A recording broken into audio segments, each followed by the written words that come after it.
Vamos en esta hora, hermanos, a mirar un poco esta palabra del Señor y vamos a hablar bajo el tema reconociendo al Señor en las circunstancias.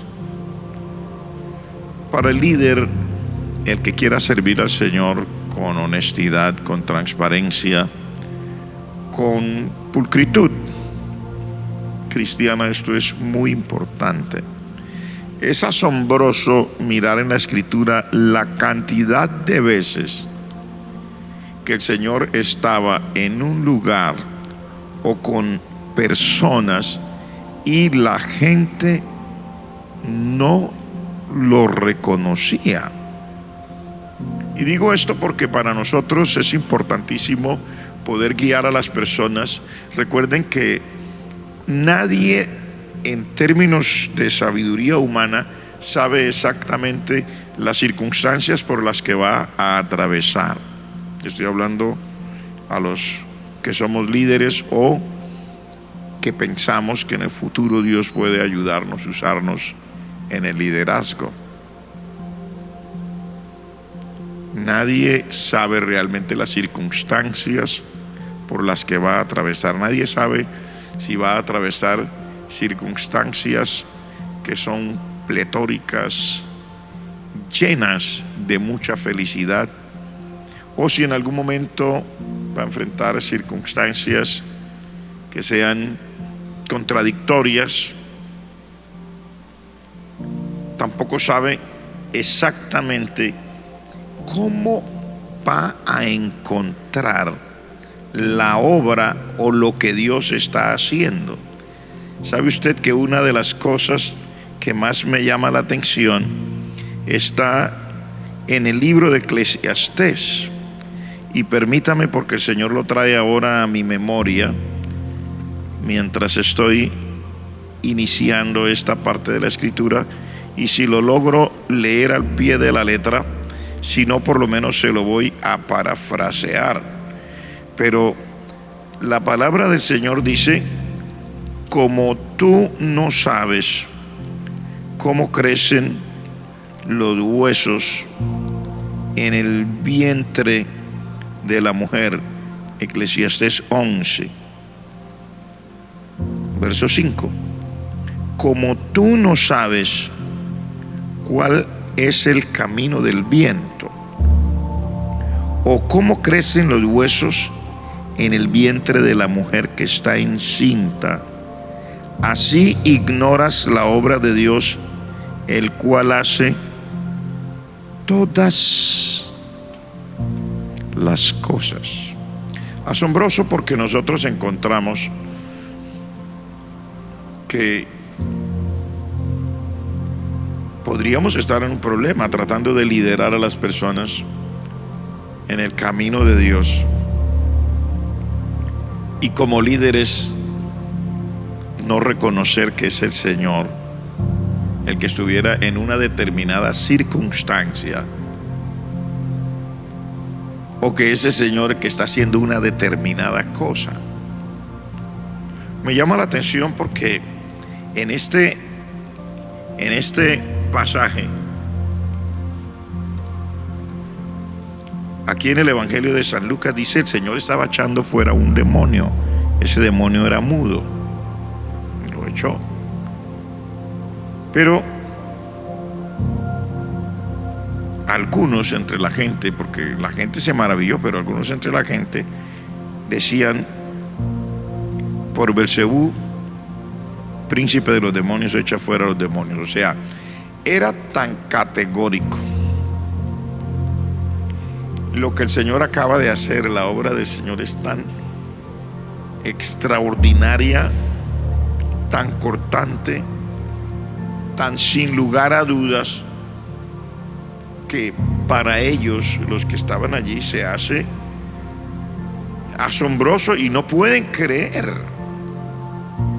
O sea, nosotros muchas veces nos vemos enfrentados a lo mismo. Yo creo que a veces los seres humanos pedimos milagros, pedimos ver la obra de Dios, pedimos que el Señor se mueva con poder, que haga esto o aquello. Y cuando el Señor lo hace, entonces es tan categórico, es tan cortante, es de una forma tan definitiva que nosotros nos asustamos de ver los milagros que el Señor hace. No se olviden que una vez el Señor Jesucristo va con los discípulos en una barca y que se levantó una tempestad muy grande y el Señor estaba durmiendo sobre un cabezal. Y ellos luchaban y remaban con la tempestad, trataban de controlar la barca. Una buena parte de los discípulos, se supone que hasta el 60-70% de los discípulos eran pescadores de profesión. Ellos sienten que no pueden controlar, que se les sale de las manos, corren donde el Señor. Señor, ¿no te da cuidado que perecemos? Ellos están angustiados. Ellos se imaginan que se están ahogando, también se imaginan al Señor Jesucristo ahogándose. Y el Señor se levantó. ¿Por qué tienen miedo, hombres de poca fe? Mirando al mar, reprendió al viento y al mar y les dijo: enmudece, calla. Y enseguida se hizo una calma que dice, ellos se asustaron y dijeron: ¿quién es este que hasta el viento y el mar le obedecen? Ahí estamos nosotros frente a esta misma circunstancia, muchas veces enfrentados en la vida a cosas que nosotros esperamos que Dios haga, y cuando las hace nosotros somos los primeros sorprendidos, y luego habrá personas que no están seguros si lo está haciendo bien, no lo está haciendo bien. ¿Por qué? El Señor Jesucristo dice que Él, conociendo los pensamientos de todos, les dijo: un reino dividido contra sí mismo es asolado, y una casa dividida contra sí misma cae. O sea, lo más triste para un líder es no poder reconocer al Señor. Y no estoy diciendo que es usted, estoy diciendo nosotros todos somos líderes y todos estamos enfrentados a la misma circunstancia. Llámese pastor, ayudante de un pastor, colaborador, copastor, líder de algún departamento, al nivel que sea. A nosotros nos puede pasar, a cualquiera de nosotros. Y ellos le pedían señal, pero el Señor les dijo: miren, si una casa, si un reino está dividido contra sí mismo es asolada, si una casa está dividida contra sí misma cae. O sea, para nosotros poder llevar este liderazgo adelante con frutos agradables, tenemos que estar de acuerdo con el Señor. Pero para poder estar de acuerdo con el Señor tenemos que reconocer, porque acuérdese que no estamos viendo al Señor con estos ojos físicos. Tenemos que aprender a reconocer. Es una de las grandes virtudes, digo yo, que el Señor puede darle a cualquiera de nosotros, es que aprendamos a reconocer cuando el Señor está presente y está haciendo algo. Véalo uno como positivo o como negativo, porque algunas veces lo positivo es tan extraordinario como aquí que tampoco podríamos reconocer al Señor. Otras veces lo negativo, nosotros como tenemos nuestras propias formas de ver la vida y como tenemos ideas preconcebidas en nuestra cabeza de lo que es la obra de Dios, por eso muchas veces podemos estar orando, pidiendo o aún reprendiendo por cosas de una manera equivocada. Aquí nos dice el Señor Jesucristo, explicándole a la gente, le dice: mire, si Satanás está dividido contra sí mismo, ¿cómo permanecerá su reino? Porque ustedes dicen que yo echo fuera los demonios por Beelzebú. Bueno, si yo los echo fuera por Beelzebú, ¿por quién los echan los hijos de ustedes? Entonces ellos serán los jueces de ustedes. En otras palabras, qué difícil es conocer, reconocer en qué momento específico, en qué tiempo específico y en la circunstancia específica en que me encuentre, si Dios está allí o no. Fíjese que, por ejemplo, hubo profetas de Dios como el profeta Elías, que Dios lo llamó y lo marcó con un ministerio de exhortación, de reprensión, de denunciarle a las personas sus pecados, sobre todo a los reyes, y de traer juicios. Y esto completamente de parte de Dios, no hay ninguna duda. El profeta Elías le profetizó a Acab y le profetizó a su hijo, el rey que siguió después de él. Les profetizó su tragedia, lo que les iba a pasar, porque ellos no seguían fielmente al Señor, porque ellos habían cometido esta gran tragedia en el pueblo de llevarlos a la idolatría. Le profetiza es la sequía terrible que hubo. Déjeme decirle que la profecía de Elías fue una profecía de parte de Dios. Y eso de que no lloviera sobre la tierra por 3 años y 6 meses, dice la palabra, fue una tragedia que la mayoría de personas no nos hemos detenido a mirar todo el escenario completo de lo que estaba pasando durante esos 3 años y medio. Pero entre otras cosas, la escritura dice que hubo muertos violentamente. Y del ministerio cristiano dice que las personas que le servían al Señor en el ministerio, los profetas, fueron perseguidos durante esos 3 años y medio de sequía.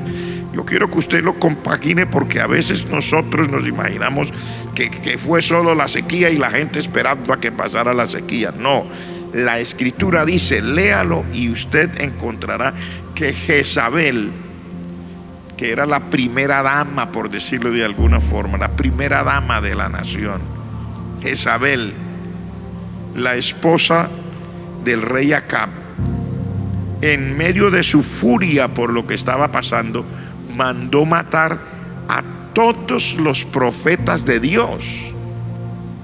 La escritura dice que hubo un hombre, que Dios siempre tiene a alguien, que era mayordomo del rey, y él, en su amor por las cosas de Dios, expuso su vida y logró salvar a 100 profetas, 100 de los hijos de los profetas. Pero los otros los mataron, hermanos. A los otros los mataron. Piense usted si estuviéramos nosotros en el escenario, y si fuera usted y si fuera yo, y si por lo que usted acaba de profetizar, que realmente se está cumpliendo, pero si por lo que usted acaba de profetizar comienzan a matar a sus compañeros, a los que están a su alrededor, la gente que usted probablemente estuvo con ellos, que usted los conoce, que usted sabe quiénes son, que tienen familia, que se visitaron, que predicaron, que estuvieron juntos. Pero si por lo que usted acaba de decir, en este caso este hombre de Dios, de una manera tan drástica y tan tajante, aquí no vuelve a llover hasta que yo diga, y esto es por palabra de Dios, eso está muy bueno, que se cumpla la palabra de Dios, sí, pero eso no pasó así. Entiéndalo, allí hubo muertos, allí no solo hubo hambre, allí hubo persecución en medio de la hambruna, allí hubo una situación complicada. Y es ahí donde yo le digo, es tan difícil entender a veces dónde está realmente el Señor moviendo su mano. porque casi siempre tenemos ideas preconcebidas. Fíjese que cuando hablamos de esta situación y de cuando Elías profetizó y todo, casi nunca nos referimos a esa parte del escenario. Léalo, porque ahí está, en la misma parte donde dice que había sequía, en la misma parte donde dice que Elías estaba aquí y allá y que llegó, en la misma parte dice que Jezabel había matado a la gran mayoría de los hijos de los profetas que había en Israel en ese tiempo. Lo cual quiere decir que a veces cuando viene una circunstancia mala, hermanos, unas circunstancias como esta de juicio, no crea que esas vienen solas. No crea que las circunstancias de juicio pasan como limpias por en medio de lo que el Señor permite. Muchas de las ocasiones uno encuentra que junto a eso vienen otras cosas, pero hacemos tanto énfasis en esa parte central de ese determinado momento, de esa determinada circunstancia, que nos olvidamos de mirar el resto del escenario. Y entonces, cuando llegamos a mirar el resto del escenario, si lo miramos completo, entonces surgen las preguntas. Pero entonces Elías sí tenía que haber hecho eso. Mire cómo mataron a todos los otros profetas.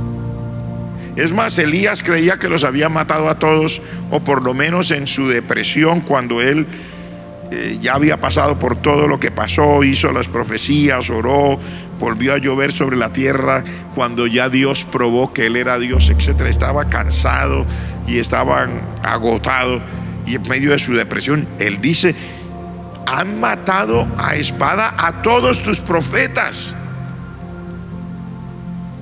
y solo yo he quedado.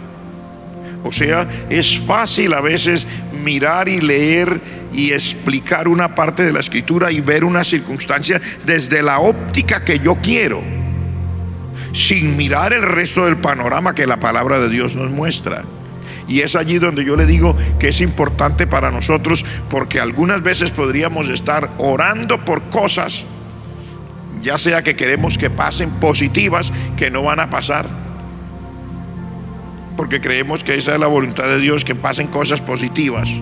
O estaríamos orando por cosas negativas que creemos que debe pasar, porque yo creo que debe pasar, cuando Dios no quiere que pasen esas cosas negativas. Voy a darle un ejemplo. Hay un hombre de Dios que se llama David. Ya había pasado mucho tiempo. Él vivía ahora ya como rey. Está en su casa, y su casa es de cedro, un palacio. Se queda mirando la casa de Dios, que realmente el arca de Dios habitaba bajo tiendas en un tabernáculo. Y le dice al profeta, le dice: yo habito en casa de cedro, y el arca de Jehová está bajo un tabernáculo de tiendas. Y el hombre de Dios le dijo: haz todo lo que está en tu corazón, porque Jehová está contigo. O sea, es algo positivo, es algo bueno. Dios está ahí. Haz esa casa que crees en tu corazón que debes hacer. Y cuando se fue esa noche a su casa el profeta Natán, Dios le dijo al profeta Natán: ¿y quién te dijo a ti? ¿De dónde? Dime cuándo yo he dicho que alguien me tenía que edificar una casa de cedro.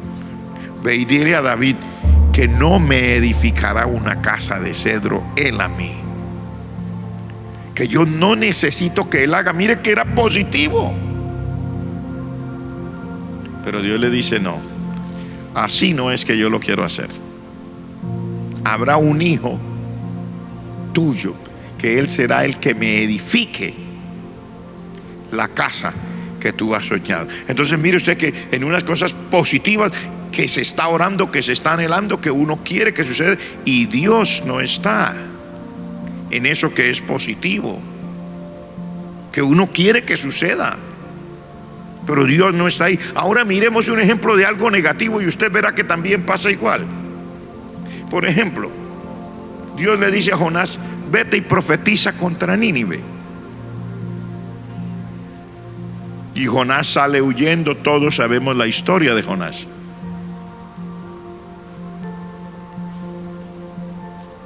Jonás dice: no quiero profetizar.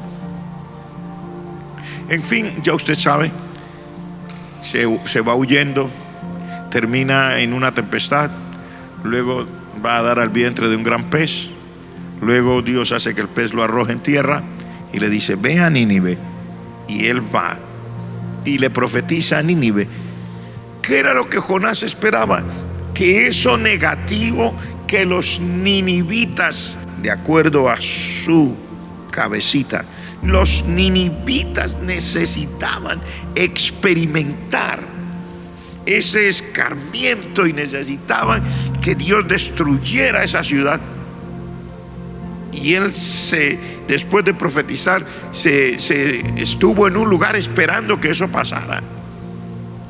La Biblia dice que no pasó, y Jonás estaba supremamente enojado porque lo que él quería que pasara, por lo que él oraría que sí pasara, porque era un juicio justo, según él, era un juicio justo, debería pasar. No pasó. Y Dios le hace allí crecer una calabacera. Luego, después hace que la calabacera desaparezca, se la comió un gusano. Y Dios le pregunta a Jonás: ¿tanto te enojas? Y le dijo: sí, me enojo mucho, hasta la muerte me enojo. ¿Por qué te enojas tanto? Hasta la muerte. Por la calabacera. Creció en una noche y en una noche desapareció. Tú no trabajaste en ella. Esa calabacera la hice crecer yo, le dice Dios. No era tuya, era mía. Y te molestas por la calabacera. ¿Y cómo yo no habría de tener misericordia de Nínive? Una ciudad de 120,000 habitantes. Bueno, le explica todo. Estoy tratando de mostrarle a usted cómo la palabra del Señor nos enseña. Aquí están estos hombres que no conocen que es el Señor Jesucristo que está ahí. Y allá en el libro de Eclesiastés, en el verso que les leí, dice la Escritura: como tú no conoces, no sabes cuál es el camino del viento, tampoco cómo crecen los huesos en el vientre de la mujer encinta, dice. Así ignoras la obra de Dios, el cual hace todas las cosas. La verdad es que para ejercer este liderazgo cristiano, hermanos, nosotros los que hemos sido llamados, usted probablemente líder en un departamento, escuela dominical, comunicaciones, ujieres, líder de actividades, música, qué sé yo. ¿Cuántas áreas hay en las que Dios le permite a usted, me permite a mí el privilegio de desempeñarnos? ¿Realmente estamos conociendo dónde está el Señor en un instante en nuestras vidas? ¿Realmente estamos reconociendo que la mano del Señor está puesta sobre nosotros en todas las circunstancias? Aquí dice: así ignoras la obra de Dios, el cual hace todas las cosas. O sea, Dios es soberano, mi hermano.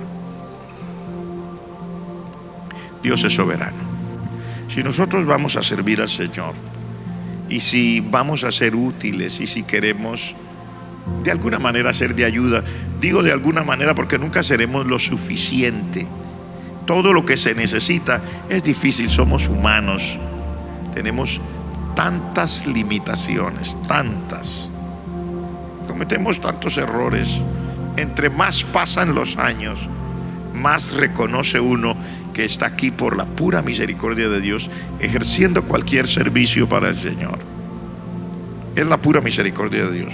Pero cuánta falta nos hace aprender a conocer en qué momento, cómo está Dios obrando en las circunstancias.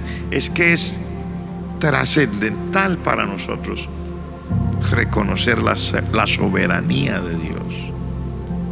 ¿Qué quiere decir la soberanía de Dios? Que Él está por encima de todo, hermanos. Que Él está por encima de las personas. Aunque nosotros tenemos un orden establecido por Dios, Dios nos dice hay que reconocer a las autoridades, hay que honrarlas, hay que mirar la autoridad espiritual, incluso las autoridades humanas. Dice someteos a ellas, no hay autoridad puesta sino por Dios, etcétera. Sin embargo, tenemos que llegar al punto de reconocer que aún así, por encima de las autoridades, llámese en el ámbito cristiano, en el ámbito espiritual o en el ámbito secular, por encima de todos está el Señor. El Señor es soberano. Nunca ninguna persona le podrá quitar el puesto al Señor en cuanto a hacer su voluntad sagrada. Y si no me quiere creer de esa manera, entonces piense en la circunstancia actual. ¿Le pidió permiso el Señor a usted? Llamó a la Junta Internacional de cualquier misión, en este caso la nuestra, la Junta Internacional de nuestra iglesia. O llamó el Señor a la Junta Nacional de nuestra iglesia. O llamó el Señor a los directivos de cualquier otra congregación en el mundo, del tipo que sea, llámese como se llame. Llamó el Señor a los grandes directivos para preguntarles: oiga, yo pienso cerrar todas las iglesias en el mundo en este momento, ¿ustedes están de acuerdo? Y pienso hacer que no vaya la gente a las iglesias por un tiempo, ¿ustedes están de acuerdo? ¿Le preguntó el Señor eso a alguien? Le dijo el Señor: ustedes me dan permiso porque es que como ustedes son pastores, y pues bueno, está bien, pero por lo menos con ustedes. O le preguntó el Señor quizá a algún gobernante, a algún presidente. Hay presidentes que se han resistido frente a la circunstancia actual y han dicho: no, aquí en mi país no, y yo no. Y a los 3 días lo ve usted diciendo: bueno, sí, hay que hacerlo, no nos queda más remedio, nos toca salvarnos, nos toca. Entienda, Dios es soberano para controlarlo todo, y está por encima de cualquier persona. Los seres humanos somos simples criaturas, y las cosas que podamos ejercer son privilegios determinados que Dios nos concede a unos o a otros en el área que sea, ya sea en el área espiritual, en el área ministerial, en el área secular. Pero en realidad tenemos que contar con que Dios es soberano. No hay nadie, ningún líder, llámese líder de un país, de una nación o líder de una organización internacional, o llame usted líderes cristianos, no hay absolutamente nadie que esté por fuera del control del Señor. Si el Señor quiere hacer algo, sin importar quién sea, cómo sea, cuál sea su personalidad, sus deseos, si quiere, si no quiere, la palabra del Señor dice cosas tan sencillas como estas. Dice: el corazón del rey está en las manos de Dios, y Él lo inclina a todo lo que quiere. Entonces, básicamente estoy aquí con usted en esto porque necesitamos aprender a ver al Señor. Más bien, yo creo que tenemos que aprender a ver las oportunidades, los privilegios de Dios en medio de las tragedias. Aprender a conocer la mano del Señor en medio de las circunstancias y no perder la calma, porque es fácil decir, es fácil la teoría, es fácil las circunstancias cuando se ven desde un punto de vista hipotético o desde la historia. Es muy diferente a las circunstancias cuando están en nuestro día a día, o sea, cuando las circunstancias no son hipotéticas ni tampoco son historias, sino cuando las circunstancias son mi presente como líder. Es donde realmente tengo que aprender a conocer la mano de Dios. Mire que cuando hemos mirado estas escrituras que dice aquí, todos nos alegramos, nos regocijamos, decimos amén, sí, ahí está claro, está perfecto. Sí, pero esto es visto desde el punto de vista de la historia. O cuando es un caso hipotético, le dice supongamos, bueno, sería así, así. Pero hay momentos en la vida cuando usted no se enfrenta ni a la historia ni a las hipótesis. Momentos de la vida cuando como líder yo me tengo que enfrentar a mi día a día, el día a día que Dios determinó para mí, y saber que el Señor es poderoso y está en medio de ese día a día, que nunca ha dejado de ser Dios, que nunca dejará de ser Dios, que Él siempre tiene el control de las circunstancias. Por eso hemos titulado Reconociendo al Señor. O sea, reconociendo al Señor en las circunstancias, reconociendo al Señor en los momentos determinados, reconociendo al Señor en las cosas que nosotros estamos viviendo. Porque es fácil hablar de otros. Lo más que necesitamos aquí es que el Señor me ayude a mí, no de los demás, a mí cuando yo me enfrento a lo que me toca a mí, el día a día que Dios determinó para mí en esta fecha determinada. Por ejemplo, ahora, abril 2020, es el día a día. Yo estoy en la ciudad de Bucaramanga, no sé dónde está usted. No sé dónde está usted, pero yo estoy en la ciudad de Bucaramanga. Aquí estoy al frente de unas cámaras con la responsabilidad, como cualquier ministro, que sentimos por la iglesia sin verlos. Estoy creyendo que a través de estos programas, de esta enseñanza, esta palabra está llegando a cada miembro de la iglesia donde esté. Estoy creyendo que el Señor lo hace sentir que pertenece a la iglesia del Señor Jesucristo, que el Señor lo hace sentir que es parte de una iglesia local. Estoy creyendo, estoy actuando por fe como cualquier otro. Ese es mi día a día en este momento. Yo no puedo saber cómo va a funcionar las cosas de aquí en adelante. No lo sé, nadie lo sabe. Pero yo vuelvo a decir, podemos creer. Yo estoy creyendo que en este momento el Señor está a cargo de las circunstancias. No sé, puede que esto se alivie o puede que se vuelva un poco más crítico. No sabemos. Yo no lo puedo decir. Esto apareció de repente, esta circunstancia, y podría desaparecer de repente, pero podría no desaparecer tan repentinamente como algunos creemos. Y si las cosas no siguen iguales, entonces es ahí donde tengo que ver cuál es tu propósito, Señor, en medio de esto. Porque yo estoy seguro que en todo lo que pase en mi vida, en la vida de la iglesia y en la vida de los que yo amo, están necesariamente bajo tu control. Yo no sé si usted lo puede creer, hermano. No sé si ahí donde usted está lo puede creer, hermana, usted que está en el liderazgo cristiano. Pero yo en este momento estoy seguro que Dios tiene todas las cosas bajo control. Habrá personas que necesitarán ayuda y que no se la podremos brindar porque somos limitados, porque hay muchas cosas de por medio en este momento. Sin embargo, yo sigo creyendo que el que lo está sosteniendo y bendiciendo y ayudando a usted no es la iglesia ni es el pastor local, es el Señor. Cuando nosotros tenemos una situación cualquiera que sea, pues como hijos de Dios, como hermanos en Cristo, esperamos que el Señor nos dé el privilegio de darnos la mano mutuamente. Amén. Pero acuérdese que hay momentos cuando usted no puede hacer nada. La Biblia dice que Pedro estaba en la cárcel custodiado por 4 grupos de 4 soldados. Que él estaba con cadenas en las manos y en los pies, en el calabozo de más adentro. Lo único que la iglesia podía hacer en ese momento era orar, una oración, vigilia, todos orando. No había manera, no habían contactos, no habían abogados. Al otro día lo iban a sacar para ejecutarlo, no había nada que hacer. Pero la Biblia dice que el Señor estaba a cargo.